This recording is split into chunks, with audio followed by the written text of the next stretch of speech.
Bonjour à tous, petite vidéo pour faire un point lecture spécial imaginaire et on va commencer tout de suite avec Emmanuel Amadis, Voir à travers toi, c'est en auto-édité je crois, en tout cas il n'y a pas de maison d'édition inscrite donc je pense que oui, oui c'est l'auto-édition, que j'ai acheté il y a un certain temps, comme beaucoup d'autres. Elle n'a pas mis la date, c'est très étonnant. Elle n'a pas mis la date, mais l'année d'édition c'est 2018, ça correspond à peu près à l'année où je l'ai acheté je pense. Donc oui, ça commence à faire vieux. Moi je l'ai acheté à la base parce que romance MM et donc de la fantasy. Ce que je trouvais assez original parce qu'à ma connaissance à ce moment-là ça n'existait pas. Et en fait on est dans l'aristocratie, dans un monde imaginaire dans lequel on suit Adelin qui est un Kurata. Donc Kurata c'est grosso modo, je vais vous lire le résumé, c'est plus simple. Il a la même éducation que toute débutante qui espère trouver un mari et faire un mariage avantageux. Plus que son propre bonheur, il est avant tout question de permettre à sa famille de concrétiser des accords stratégiques et financés par des unions arrangées. Désolée, j'ai un peu rigolé parce que j'ai bugué à l'oral, mais enfin c'est pas grave. En fait, Adelin, c'est le genre de personnage qui idéalise tout. Il est d'une naïveté confondante. Il est tombé sous le charme d'un des... comment on appelle ça, d'un mana. Alors un mana, c'est ceux qui choisissent leurs époux du coup. En l'occurrence ici, c'est Sullivan Frinuno. Et en fait, Adelin a plus ou moins cette chance de pouvoir choisir son époux. Il a le choix entre deux et choisit ce monsieur qui semble être plus proche de lui en termes d'âge, qui semble parfait, mais évidemment, sinon, il n'y aurait pas d'histoire. Ce monsieur est loin d'être aussi sympathique qu'il n'y paraît. En fait, cet univers correspond un peu à l'aristocratie qu'on aurait au 19e siècle, 18e, 19e à peu près, où il faut attendre le mariage, il y a des tractations entre les familles, enfin ce genre de choses. C'est vraiment hyper codifié, c'est-à-dire que Adelin il ne peut rien faire tout seul tant qu'il ne sera pas marié. Mais lui, il accepte tout ça, il est vraiment dans cet esprit d'une naïveté absolue. L'amour absolu, le romantisme, tout ce que vous voulez.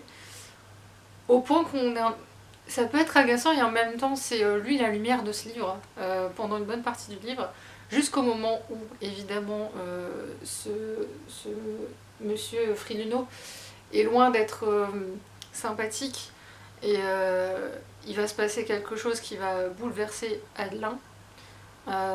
Les parents d'Adelin sont exécrables, très honnêtement. Même la mère, on pourrait croire que la mère, peut-être que elle essaie de protéger son fils, et bien pas tant que ça, parce que tout ce qui compte c'est l'argent, hein, évidemment, sinon c'est pas drôle.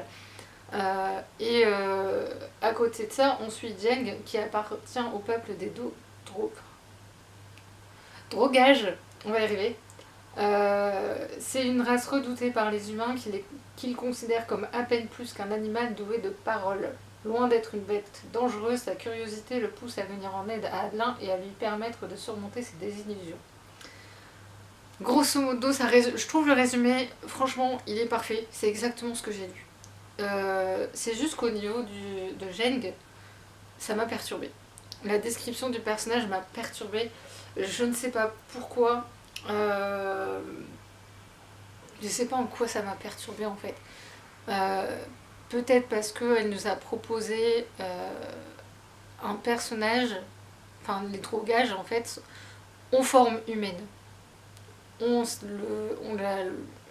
Peuvent parler, communiquer comme nous, et visuellement, ils ont une énorme différence par rapport à nous, êtres humains, comme nous nous connaissons tous.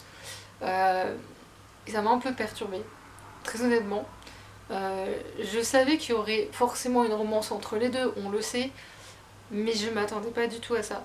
Je tiens à dire aussi qu'il y a quand même des scènes assez violentes dedans, par rapport justement au mana, qu'il y a de la violence physique et psychologique, donc pour ceux qui auraient du mal, faites attention à vous. Mais j'ai trouvé ça très bien écrit, plutôt bien corrigé, enfin même très bien corrigé, je me souviens pas d'avoir vu de faute, donc c'est plutôt bon signe. Généralement je me souviens, si j'en ai vu une ou deux au moins, je m'en souviens quand même. Là je me souviens pas de ça, donc je pense que que c'était bien corrigé. Pour l'auto-édition, je trouve ça chouette. Et j'ai même l'impression que les auto-édités sont meilleurs que les grandes maisons d'édition à l'heure actuelle. C'est un peu problématique. Bon, enfin, soit. C'est le seul truc qui m'a perturbée et je sais pas, j'en attendais beaucoup mieux que ça en fait. Le résumé, ce qu'on lit, c'est vraiment le résumé. Il n'y a pas trop d'effets de surprise. Il y a des choses qu'on voit venir sans les voir venir. On pense pas qu'elle ira aussi loin. Et tant mieux, j'ai envie de dire, parce qu'elle dénonce quand même des choses, des travers de la société, qui même si on est au XXIe siècle, n'ont pas grandement changé, hein, honnêtement. Et en dehors de ça, en fait, le peuple des drogages, je l'ai beaucoup aimé, honnêtement. C'est vraiment à l'opposé de ce qu'on peut voir chez les aristocrates. Limite, ils sont bien mieux éduqués, bien mieux dans le respect de l'autre, etc. Et j'ai trouvé ça chouette parce qu'elle oppose vraiment deux visions des relations amoureuses et surtout physiques. Puisque les aristocrates, on prend parce qu'on possède, que chez le drogage, c'est vraiment le consentement, mettre l'autre à l'aise, vraiment la communication, énormément important, la communication, vraiment. J'ai trouvé ça hyper intéressant pour celui qui lirait ce livre, de voir les deux aspects différents, de voir le côté toxique et le côté hyper bienveillant. Peut-être pas parfait, mais en tout cas ça cherche à l'être. Et c'est même la rencontre entre deux, ce que je peux dire deux peuples, ce que je peux dire deux races, je n'aime pas dire ça, mais c'est l'idée quand même. Ils sont loin d'être bêtes, les drogages, bien loin d'être bêtes. En tout cas, c'est hyper intéressant de voir deux cultures différentes s'affronter, opposées, je dirais, parce qu'ils s'affrontent jamais. Mais moi, je pensais que ça se passerait autrement dans l'histoire, je m'étais imaginé autre chose. Donc, ouais, mais ouais, j'ai un, j'ai un soupçon de déception. Ensuite, là, je vais parler d'un livre qui remonte à loin. Je vais essayer de me souvenir exactement de ce que je vais vous en dire. Absolu, le tome 1 de Margot de Seine aux éditions Bragelonne, c'est de la dystopie. Tout le monde en a entendu parler, je l'ai lu il y a avant la fête du livre jeunesse qui avait lieu à Beuge. Je l'ai fini avant le déménagement de ma libraire, donc au mois d'octobre 2023 je l'avais lu. C'est vous dire que j'ai du retard comme d'habitude. Ici on suit en fait Prime et Johanna qui sont des amis d'enfance et ils ont un avenir prometteur. Ils sont convaincus qu'ils vont pouvoir réaliser leurs rêves, sauf que manque de peau pour eux. Ils vont être enrôlés pour être envoyés dans la zone, d'où le sous-titre Les Mobilisés. Ils vont être mobilisés pour ça. L'idée est de traquer la chose qui est la plus dangereuse créature jamais créée par l'homme, ou en tout cas essayer. Alors eux, sachant qu'ils vont être envoyés là-dedans, ils se disent, bah vu que ça fait 19 générations qu'on envoie, qu'il n'y a personne qui est revenu, ils ne se font pas trop d'illusions, ils sont déçus, tristes, et en même temps, bah, c'est l'honneur de la patrie, si je peux dire ça, ce genre de choses. Sauf que rien ne va se passer comme prévu, on a plusieurs points de vue différents, je ne saurais plus vous dire lesquels. Donc il y a forcément Prime et Johanna, il y a aussi d'autres personnages qui apparaissent que je vous laisserai découvrir, je pense à Edouard notamment. Honnêtement, je vais vous dire très clairement, vous ne saurez pas choisir un personnage parmi les autres. En tout cas moi, quand j'ai été me faire dédicacer le livre, je devais choisir une carte par livre, donc comme j'ai acheté le tome 2, une deuxième carte, j'ai dû choisir deux cartes. Je ne savais pas. J'étais là à me dire mais lequel? Enfin lesquels? Parce qu'en l'occurrence je les aime tous. Il n'y en a pas un qui sort du lot. Il y en a un que j'aimais pas. Je sais même pas s'il meurt ou pas dans le tome 1. Je me souviens plus. Je crois que s'il meurt. Mais longtemps c'était pas une grosse perte. Mais pour tous les autres, oui, parce qu'en plus l'autrice n'épargne rien. Si vous avez adoré Hunger Games, pour moi c'est du niveau d'Hunger Games. Pour moi Hunger Games reste et restera toujours la meilleure dystopie. Elle a atteint ce niveau-là. Je n'ai rien vu venir. Je n'ai pas vu quoi que ce soit arriver. Franchement, ça faisait très longtemps que j'avais pas lu une aussi bonne dystopie. Il y a pas de... Je me souviens pas qu'il y ait une romance dedans. Où il y a peut-être des sous-entendus, mais on passe tellement vite dessus, il n'y a pas le temps. C'est vraiment ce genre de livre, vous commencez et vous le terminez. Vous pouvez pas rester juste comme ça. J'ai le tome 2 et je patiente. Je pense que j'attends d'avoir le tome 3 parce que apparemment dans le tome 2 on va souffrir en tant que lecteur, comme dans le tome 1, mais apparemment on souffre plus. Donc oui, si vous voulez de l'originalité, si vous voulez un auteur, en l'occurrence une autrice, qui n'épargne rien à ses personnages, lisez-le. L'univers est hyper bien construit, hyper détaillé. J'avais vraiment l'impression de me balader dans cet univers, dans les rues, dans le métro, pour le moment où ça arrive, dans le magasin où ils sont, de croiser vraiment les personnages, les différents aspects de... On voit vraiment tout ce que l'être humain peut devenir dans une situation, est-ce que je peux dire anarchique? C'est pas anarchique, mais presque. Franchement, j'ai pas de mots face à cette série, enfin face à ce tome 1, parce que j'ai pas encore lu le tome 2, mais je sais que tous ceux qui ont lu le tome 2 n'en pouvaient plus.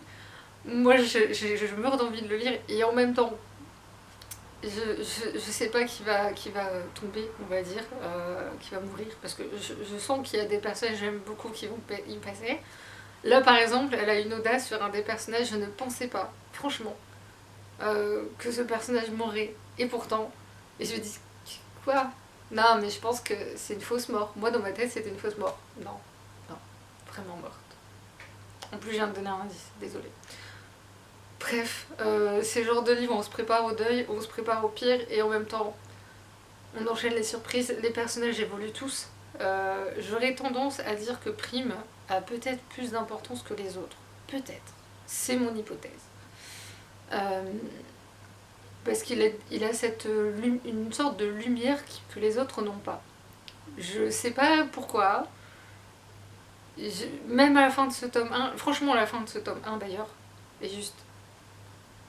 J'étais estomaquée. Je ne m'attendais pas à cette fin, je me dis quoi?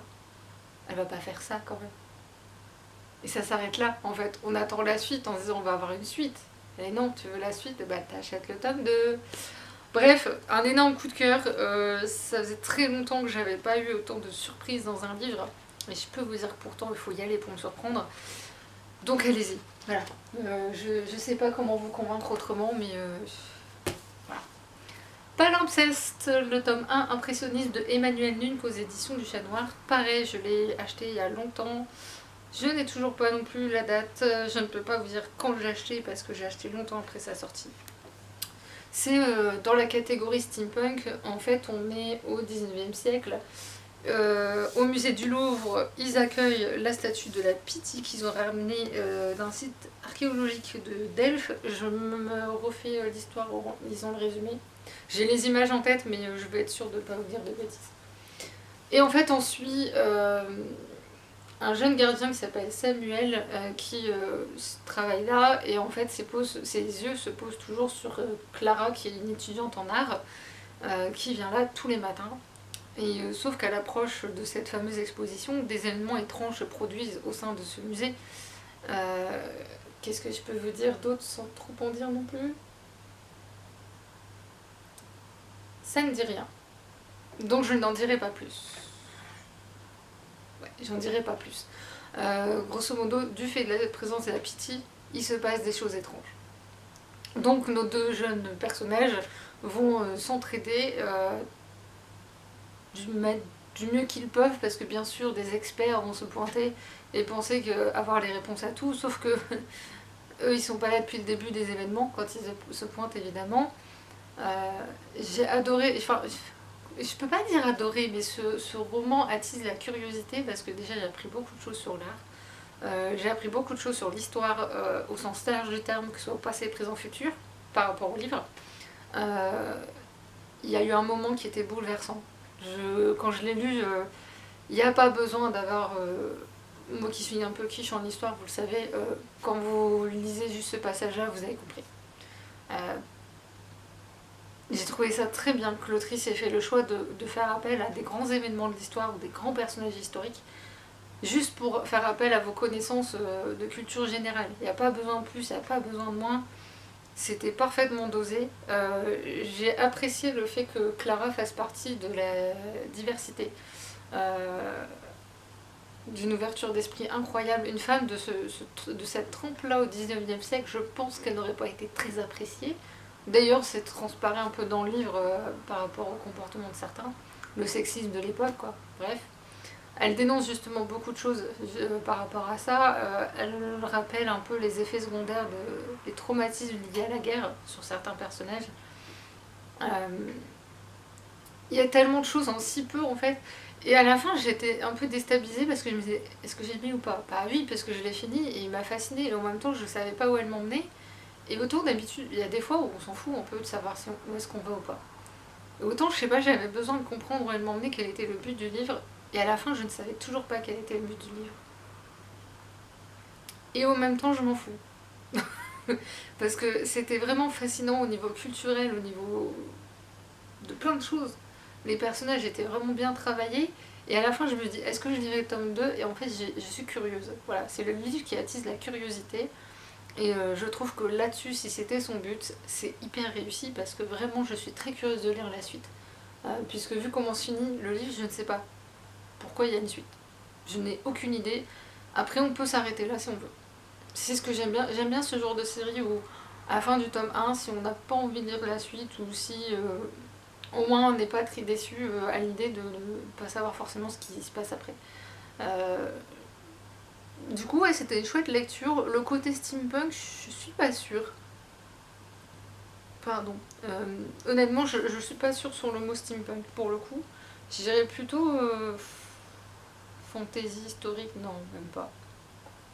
Je sais pas. Je saurais pas vous dire, mais j'ai trouvé que c'était une excellente idée, cette histoire de temporalité. Voilà, vous aurez que ça comme indice. Euh, j'ai bien aimé ces critiques sous-entendues. En termes de mise en page, j'aurais peut-être pu faire un effort parce que il y a eu un moment donné, il y a une ligne sur la page à côté. C'est une page gaspillée pour rien. Mais en dehors de ça, chouette lecture. Pas un coup de cœur, mais pour les passionnés du genre, je pense que ça fera franchement plaisir. Sur ce, je coupe la vidéo et je vous reprends tout de suite. Ensuite, j'ai lu dans le cadre de mon groupe de lecture The Mortal Instruments, le tome 2, La Cité des Cendres de Cassandra Clare. J'avais lu le tome 1 il y a fort longtemps. Et étonnamment, je me souviens plutôt bien du tome 1. Alors peut-être parce que j'ai une histoire avec le film, l'adaptation cinématographique un peu particulière. Et j'avais lu le tome 1 après, mais justement j'étais influencée par le film. Et pourtant j'ai vu le film dans des circonstances un peu... disons que la veille j'avais perdu ma grand-mère et que à la base je ne pensais pas y aller et mes parents m'ont dit continue à vivre normalement. Donc je suis allée au cinéma le voir. Sauf que j'avais la tête ailleurs évidemment et pourtant je me souviens du film, aussi étonnant que ça puisse paraître. Donc moi quand j'ai lu le roman, je me suis dit bah ce qui est bien c'est que tu te souviens pas de tout, que t'étais pas totalement dedans. Et sauf que quand j'ai lu le bouquin, je me dis c'est quoi le rapport avec le livre, le film en fait? Parce que je vous jure que c'est vrai. Pourtant, objectivement parlant, j'ai acheté le DVD après, donc je l'ai revu et je dis pourtant c'est plutôt bien adapté, c'est pas parfait mais ça va, c'était bien fait. Bref, donc j'avais beaucoup aimé le tome 1 malgré tout, même si forcément comme j'avais comparé avec le film, ce qui est une erreur grave, c'est pour ça que je refuse de voir le film ou une série avant d'avoir lu le bouquin. Parce qu'après je sais que je vais être influencée. Et du coup, si je m'y retrouve pas, ça risque d'être compliqué. Donc là j'ai lu le tome 2, j'ai adoré. J'ai beaucoup aimé l'histoire, ce qui s'y passe, les différentes intrigues. Alors pour ce qui est de la romance, je l'ai vu venir à des kilomètres à la ronde, mais bon, on pardonne. Et ça reste plutôt bien fait parce que la romance c'est pas classique. C'est pas le truc habituel, ça reste un triangle amoureux, on est bien d'accord, mais c'est pas traité comme d'habitude. Et je trouve ça original. Les personnages évoluent tous, l'intrigue est creusée.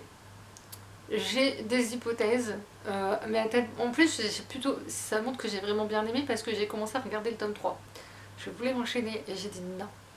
Non, parce que j'ai besoin de changer d'univers. Franchement, j'en avais besoin parce que ça s'enchaîne assez vite. On s'en rend pas forcément compte sur le coup, mais vraiment. Je reste une grande fan de Magnus Payne, honnêtement. C'est pour moi le meilleur personnage de cette série. C'est le genre de personnage charismatique où on sait jamais sur quel pied danser.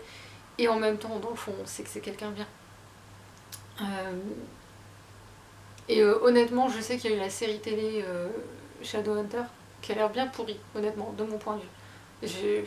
Le peu d'extraits que j'ai vu, j'ai dit ah non, non, non, non. Personnellement non, c'est même pas possible. Bref, je lirai la suite avec plaisir. Une fois que j'aurai fini ces 2 séries-là, je m'attellerai peut-être aux autres spin-offs. Mais pour l'instant, je veux déjà finir celle-là. Un jour peut-être. Et enfin, tout juste. Enfin, Apostasie de Vincent Tassi, la version intégrale de chez aux éditions du Chat Noir. Comme vous le remarquerez, il y a plein de post-it. Vous avez compris ce que ça veut dire. Déjà, c'est de la littérature gothique. Je pense que la littérature gothique et moi, on est vraiment potes. Il y a vraiment une histoire d'amour entre moi et la littérature gothique. C'est là, Apostasie, j'en avais tellement entendu bien. J'avais voulu le lire une première fois. Et dès le début, j'étais tellement dedans, mais j'avais pas trop le temps à ce moment-là. Je l'ai refermé en me disant, non, le jour où je lis, je débranche tout. Je m'enferme chez moi. Et même le téléphone, je le débranche. Je veux pas qu'on vienne me déranger. Je sais même pas comment je vais vous résumer ce livre en fait. Je sais vraiment pas. J'ai juste envie de vous dire, lisez. Ça suffira amplement. Ah, il y a un résumé. Je vais me baser sur le résumé. Vous m'en voulez pas, mais mon cerveau a beaucoup de mal aujourd'hui, donc je vais vous lire le résumé. Antelme croit en la magie des livres qu'il dévore. Étudiant désabusé et sans attache, il décide de vivre en ermite et de s'offrir un destin à la mesure de ses rêves. Sur son chemin, il découvre une étrange forêt d'arbres écarlates qu'il ne quitte plus que pour se ravitailler en romans dans la bibliothèque la plus proche. C'est tellement beau, c'est... Un jour, au hasard des étagères, il tombe sur un ouvrage qui semble décrire les particularités du lieu où il s'est installé. Il comprend alors que le moment est venu pour lui de percer les secrets de son refuge. Mais lorsque le maître de la Sylve Rouge, beau comme la mort et avide de sang, l'invite dans son donjon pour lui conter l'ensorcelante légende de la princesse Apostasie, comment différencier le rêve du cauchemar? Je trouve que ce résumé est parfait. C'est juste une mise en bouche. Vous n'êtes pas prêts. Voilà. C'est alors la littérature gothique, en fait, honnêtement, j'ai en tête une phrase du livre. Là, j'ai pas la phrase exacte, mais ce que j'ai ressenti à ce moment-là. Sur le coup, je la lis. C'est tellement poétique, tellement beau, tellement élégant. La plume de Vincent Tassi est tellement élégante, tellement belle. Je lis. Puis je m'arrête d'un coup et je dis, attends, je viens de lire quoi là? Donc je reprends la phrase. Je dis, c'est dégueulasse en fait. Honnêtement, c'est horrible ce qu'il a écrit. Mais c'est tourné de telle manière qu'honnêtement, il arrive à rendre l'horreur sublime. Voilà. Pour ceux qui sont pas amateurs de son, qui n'aiment pas ça, mais qui ont peut-être envie de s'y frotter, c'est peut-être un bon moyen, je pense. Peut-être. Par contre, âme sensible quand même s'abstenir parce qu'il y a vraiment des choses, quelques passages assez trash. Mais je vous jure que la plume, pourtant j'ai du mal avec ça. En règle générale, ça va mieux que ça n'a été, mais j'ai encore du mal. Si ça va trop loin, et là il y a des scènes qui normalement, si ça avait été un autre auteur, une autre plume, un autre genre, ça serait pas passé avec moi. Je vais prendre un exemple concret. Ma libraire m'a passé un service presse pour avoir mon avis, vu que c'est plutôt le genre de truc que j'aime bien. Le livre parlait de la folie. Et moi, c'est un sujet que, si c'est bien traité, j'aime bien. Ça partait bien, et il y a eu une scène. Déjà, je le sentais un peu prévenir, mais il y a eu une scène. Qu'on mette ce genre de scène dans un livre, je suis pas contre, mais à condition que ce soit bien amené, bien écrit, et que ce soit pas gratuit. Sauf que l'auteur l'a écrit de manière gratuite, et en plus avec des gros clichés dedans. On est au XXIe siècle, bon sang. Du coup, le livre, j'ai envie de le passer par la fenêtre. J'avais envie de continuer en même temps parce que je trouvais que l'idée était bonne, le personnage était bien construit, l'idée de la folie était plutôt bien amenée, mais à cause de cette scène, je pouvais pas. Ici, il y a quelques scènes totalement glauques, mais il y a tellement d'élégance, tellement de poésie, c'est vraiment du gothique à l'état pur en fait, que du coup j'étais là, en fait j'étais hypnotisée, j'étais comme Antelme, j'étais hypnotisée tout au long du livre, je me suis laissée emmener par comment le maître de la Sylve Rouge, c'est ça, je sais plus le nom qu'on lui donne, il a un nom ce monsieur, mais oui, le maître de la Sylve Rouge, on est hypnotisé par ce personnage, et on le suit, et on l'écoute, et on imagine... J'imaginais jusqu'au parfum qu'on vous décrit. C'est vous dire le truc, la claque. Alors, particularité de ce livre, c'est qu'il est suivi par un deuxième livre. J'ai peur de me tromper dans le nom du deuxième livre, qui s'intéresse à un personnage en particulier. Je ne dirai pas lequel. J'en attendais mieux, je pense. Ou pas, je sais pas. En fait, j'étais perturbée par ce livre parce que j'avais une idée bien précise de ce que j'attendais au regard du niveau d'apostasie, très honnêtement. Il reste très bon, ce livre. Mais, d'ailleurs, je vais vous montrer ça. C'est tellement beau. Les illustrations sont juste sublimes. Je vous jure que ça, par exemple, ça résume tellement le livre. Mais tellement. Moi, je vous dis, lisez-le, c'est magique, c'est beau. Si jamais vous ne trouvez pas cette version-là, je pense que la version d'origine est encore disponible, je suppose, j'en sais rien. Bref. Et il reste une nouvelle aussi sur un autre personnage présent. J'ai pas vu venir cette nouvelle, mais j'aimais beaucoup ce personnage, donc je suis bien contente qu'il l'ait fait. C'était magnifique, mais tellement beau. Loin de lui le soleil, voilà. C'était pareil, il y a une poésie dans la plume de cet auteur, mais mon Dieu, il faut que je lise ses autres livres. Il en a pas fait beaucoup, mais je préfère à la limite un auteur qui est pas très prolifique, mais à chaque fois on est émerveillé par la plume et par ce qu'il propose, que d'en avoir 40 000, et sur les 40 000, n'en aimer que un ou deux. Voilà. C'est magnifique. Merci les éditions du Chat Noir pour ces beautés absolues. Si Vincent Tassi veut nous faire d'autres choses tout aussi belles, il est bienvenu. Je pense vraiment que je vais mettre à la littérature gothique plus sérieusement, parce que pour l'instant j'y vais en tâtonnant, et je sais que Apostasie, on m'en a tellement parlé, j'avais dit ouais je sais pas, j'ai peur d'en attendre trop, j'ai hâte, et en fait j'ai lu au bon moment. Je pense sincèrement que c'était ça. À chaque fois que je lisais, je vous jure que j'ai rarement fait ça, c'est prendre mon temps et relire des passages. Juste je venais de les lire, mais je les relisais.